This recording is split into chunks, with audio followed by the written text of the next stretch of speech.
Hello students, आज हम पढ़ेंगे ozone layer problems. What is ozone?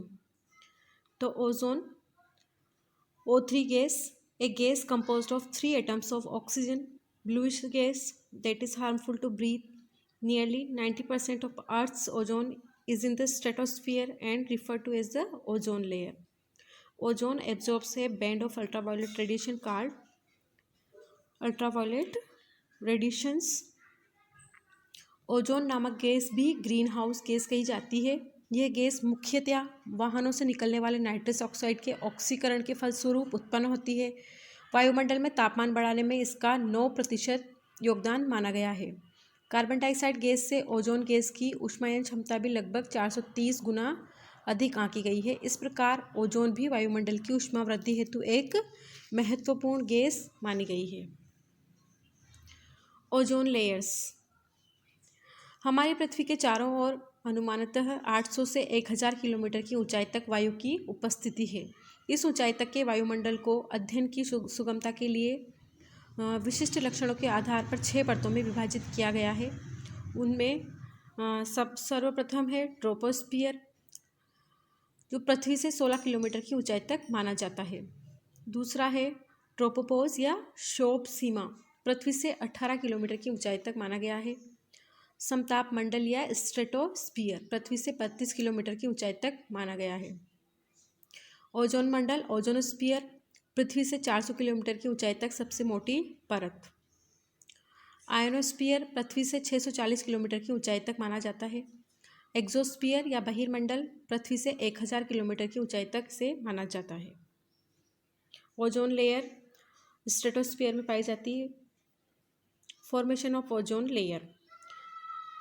Oxygen plus sunlight, और जब ऑक्सीजन के अणु टूटकर वापस से ऑक्सीजन से मिलते हैं तो ये ऑक्सीजन ट्राइऑक्साइड बनती है और इसी को ओजोन कहा जाता है। Ozone O3 chemically forms when ultraviolet hits on stratosphere. Oxygen molecules dissociate into atomic oxygen. यहाँ पर जब अल्ट्रावायलेट रेडिएशंस आती हैं और स्ट्रेटोस्फीयर में तो ऑक्सीजन टूटकर अपने मॉलिक्यूल्स में मॉलिक्यूलर फॉर्म में आ जाती है और atomic oxygen quickly combines with other oxygen molecules और इस तरह से oxygen trioxide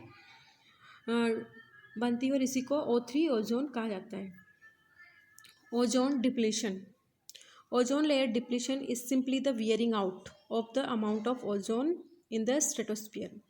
Unlike pollution, which has many types and causes, ozone depletion has been pinned down to one major human activity.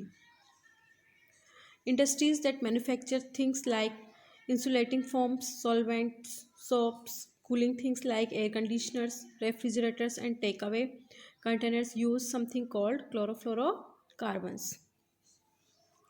Ozone की परत हमारे वायुमंडल का एक प्रमुख भाग है तथा सूर्य की किरणों के हानिप्रद प्रभाव को अपने में ये समेट कर लेती है, जिससे हानिकारक किरणें पृथ्वी पर जंतुओं, वनस्पति वर्ग के जीवों तथा मानव जाति को अनेक दुष्प्रभावों से रक्षा करती है।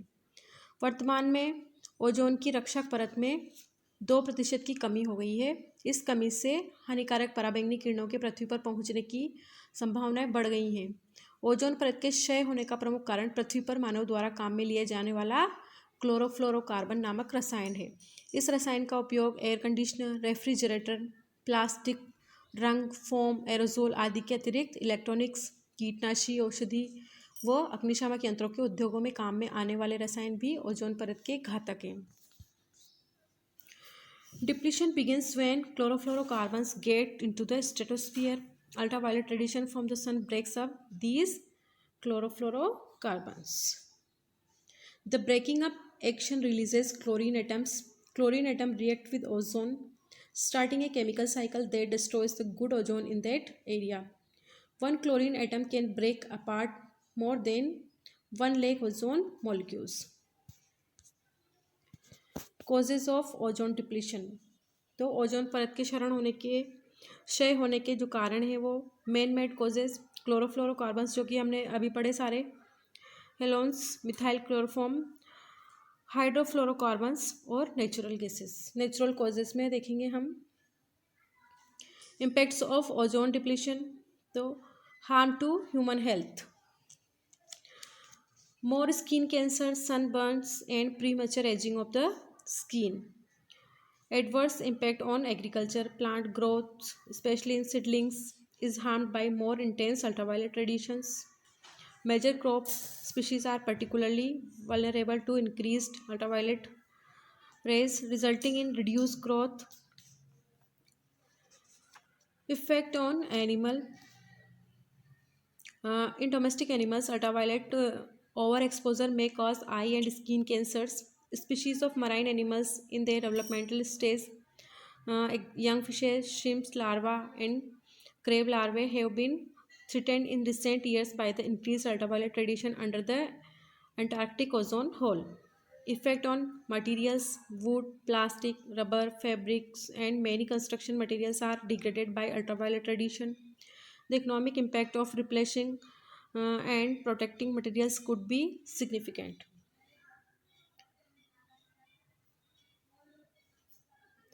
Importance of ozone layer. Ozone is concentrated in the lower stratosphere between 15 and 30 km above the Earth's surface, the so-called ozone layer.